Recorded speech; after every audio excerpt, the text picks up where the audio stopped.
Hey, everybody. Welcome back to the podcast. All right. On today's episode of Living Well with Liv Hill, we are going to talk about eating out, going out to eat. So this is something that people bring up to me, my clients bring up to me all the time, something that we navigate through, it seems like weekly and sometimes daily for some people. So let's get into this episode. It'll be a mini episode, no interview here today. You guys know that we do two different styles here on the Art of Living Well. We either do interview style or we kind of do mini pod and run through things. So this will be a quick mini pod that you will want to save because it is going to help you when you are going out to eat and how to make these quality choices. All right, so let's jump into things. So when you are wanting to go out to eat, a lot of people look at that. We've talked about this before, like that all or nothing mindset. Okay, hey, I'm going to go out to eat. I don't know what to do, so I'm just going to throw everything out the window, eat the nachos type situation. So they kind of go to that just crazy mindset of I'm not going to worry with anything until later and then I feel bad. Or they have the complete opposite mindset of I will just go and sit at the table and not eat. I've had that happen several times. A client has told me I sat there with my arms folded and didn't eat. So we don't want to go out to eat and sit with our arms folded. And we also don't want to go out to eat and feel like we have no control. And we want going out to eat, enjoying going out to eat, to be part of who we are and what we are.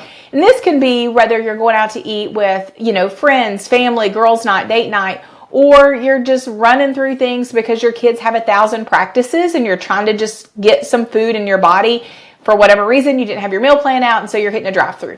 So let's just run through some quick tips. So we will start with one of the biggest things that you can do, and that's going to be to start getting a list together of places that you like to go out to eat. All right, so when we think about that, think about this to yourself. This is like where I always tell my clients, let's use logical brain, because we love to make what if this, what if that? We love to make something small, something big. So we're going to do the opposite. We're going to take something big, we're going to make it small. Think about the places that you go out to eat. I guarantee you that you've probably got a solid 5 places max that are on your out to eat rotation. You are going one of these 5 places 99% of the time. You're going to have that off place here and there where you go on a date night or a girls' night, but for the most part, you're hitting up those same places.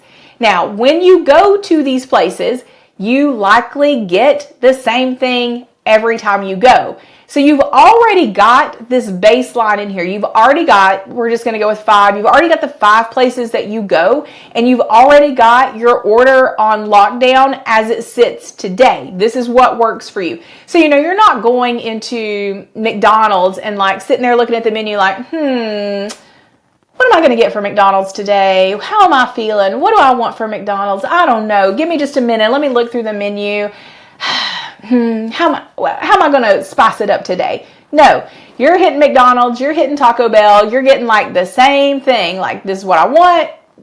It's my usual, it's my regular, it's my go-to, right? So you already have this in place. So again, this is where we're taking something that you're already doing and we're elevating it and making it more sustainable for your goals, all right? So what I mean by that is you've got your 5 places that you go, you've got your standard order.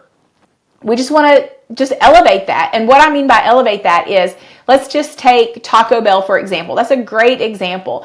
So Taco Bell, say you normally go, you get a Crunch Wrap. Easy. I get a Crunch Wrap, a Diet Coke, and that's my go-to.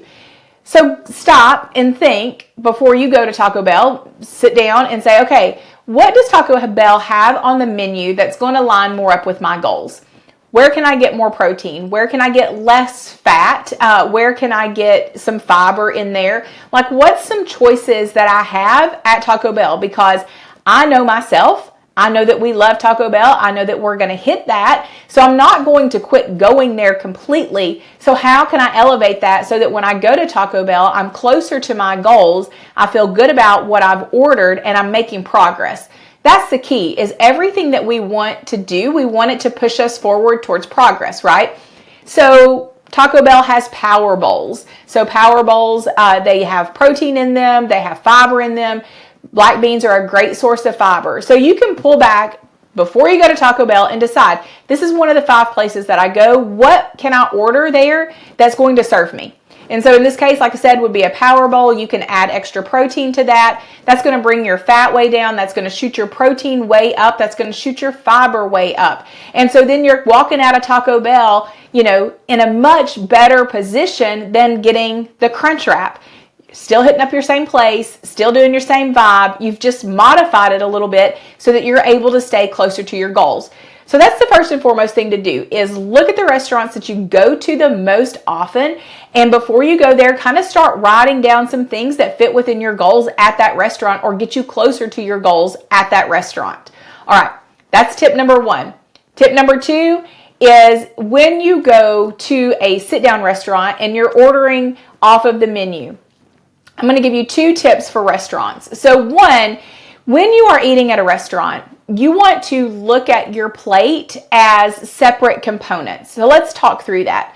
So if you are going and you're getting nachos or even a salad, let's back that up. Let's say you're going and you're getting a salad, because a lot of folks are like, the salad is like the most quality choice there because it's a salad and salads are healthy and we love salads, right?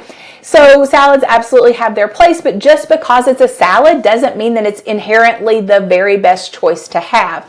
On that salad, they could top that with 5, 6, 7 ingredients, and it can end up being like a 1,200 calorie salad. So what I would do first and foremost is, if you're not super familiar with macro tracking, if you're not super familiar with how to navigate carbs, fats, and proteins, understanding that, I would jump over to this tip first.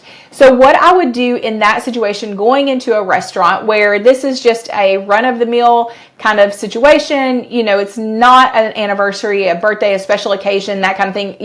Not every out-to-eat meal is a celebration. Sometimes we just go out to eat because we don't want to cook dinner that night, right?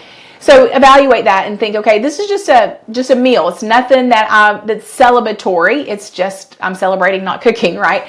So when you go, instead of looking at something like a salad where it's just we don't know what things look like, we don't know what portions look like, get something where you can actually see the components on your plate.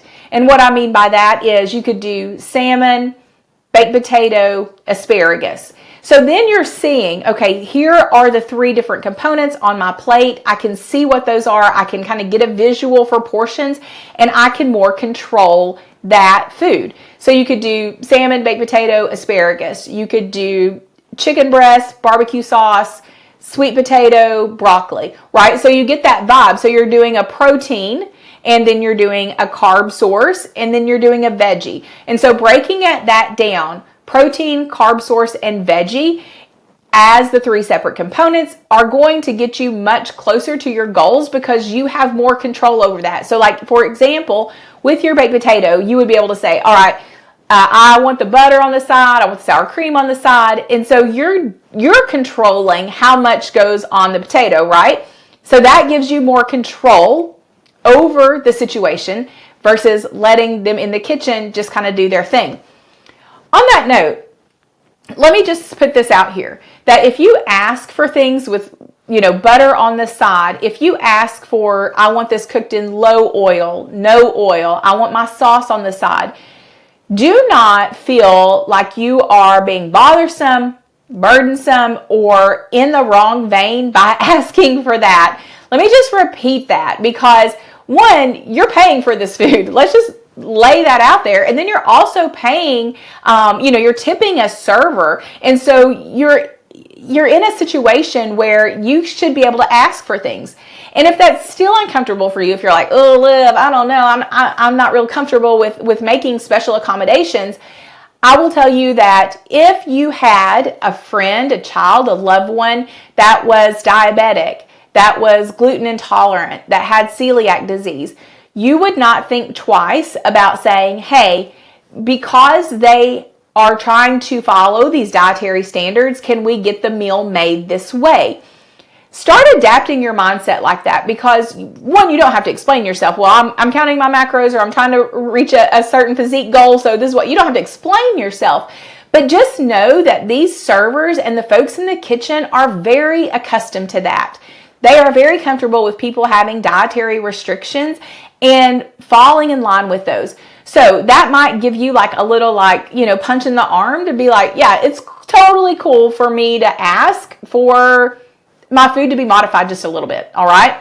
So the last tip that I will give you about going out to eat, and we're going to circle back around to the salad situation, is when you are more proficient in tracking macros, understanding what all is going into the salad, like you're like, okay, candied walnuts, probably don't want those on there, or maybe I do want the candied walnuts, but I'm going to take something else out. That's exactly where I'm going with that. This salad could be a very, very quality choice for you. You will likely need to make some modifications on the toppings on that salad. If you need to make modifications, this is a trick that has worked for me for years and years and years, is I look at all of the salads. So usually, there's like 6 salads listed. They have all different ones. I will see what ingredients they're already putting in other salads. And so I will almost do a create your own. And my friends, they would always be like, Liv's going to order last. Like, they would never let me order first because I would take so long in ordering. But I will tell you, I never, ever had a server kick back with me because we would joke around about it. And that's the thing is they're not going to think about your salad order 30 minutes after you're gone. They don't care. And so anyway, I would always be like, okay, Liv serving. And the whole table would sit back and fold their arms. Here she goes. Let's get ready. But listen, I lost 150 pounds. I'm not upset about asking for things that line up with my goals, and I've kept that weight off, and my clients are doing the same. So, I say this in a place to say it's totally cool. It's totally cool to do this. So anyway, go back. So what I would do is I would create almost my own salad out of the different ingredients that they had on the menu. So it would look like I would say, okay, I want the chicken salad, but instead of candied walnuts, can you add in extra grape tomatoes? Instead of blue cheese dressing, can I have the fat-free vinaigrette?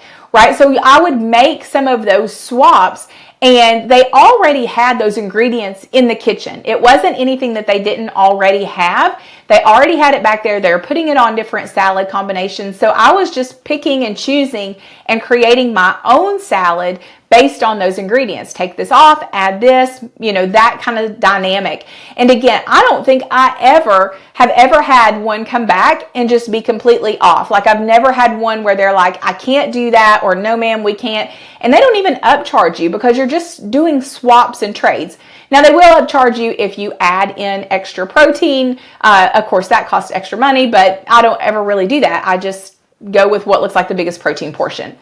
All right, so in an effort to keep this podcast to a mini podcast, I'm going to kind of cut it off there. I will do more on this in the future, but Restaurant Eating 101 basics get you in the door. How you can do that. 1, plan the restaurants that you're going to, pick your top 5, revamp what you order ahead of time so you know that, and create new go-tos.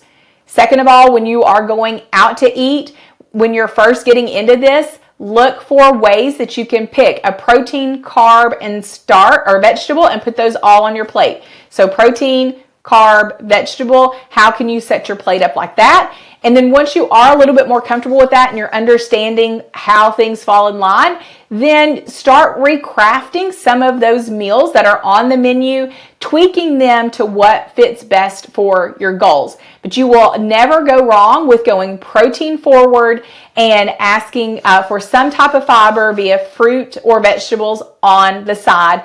And do not be afraid, shy, or feel like you're putting a burden on somebody for asking for modifications. Trust me, they're happy to do it. They're happy to do it. And if you make a joke about it, I've had them bring the salad out to me and they've been like, here it is, here's her salad, and everybody claps at the table. Listen, they're working that job and they want to have fun just like we want to have fun. And at the end of the day, your nutrition should be something that you enjoy doing and taking and having fun with, so that way you're able to enjoy things. All right, so thanks again for tuning in for this episode. As always, you can connect with me on social media, live.hill.nutrition on Instagram. You can visit at the website, livehillnutrition.net. Contact me anytime. I am more than happy to connect with you and help answer any questions that I can. Hope you have a fantastic rest of your day. Enjoy eating out, and I will catch up with you all soon. See you later.